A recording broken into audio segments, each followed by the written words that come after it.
I'm finding that it's helping me in contacting people outside of AIB. I sent a note just this morning to a guy that does videos, and I've known him through an organization in the area. I just sent him a note and say, "Hey, how you doing?" And he wrote back and says, "Oh, good to hear from you.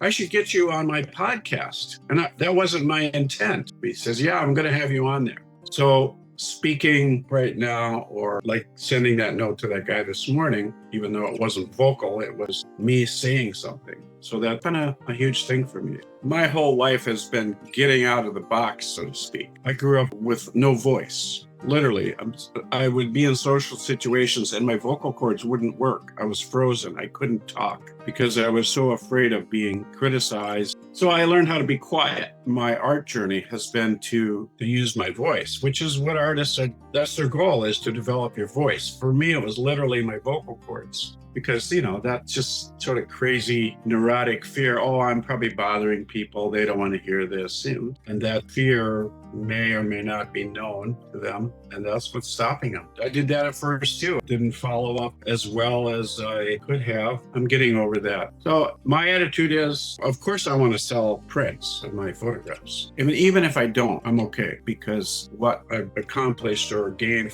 in personal growth, I couldn't have done it any other way. If I hadn't paid anybody, it probably wouldn't have happened. My advice would just be, just do it.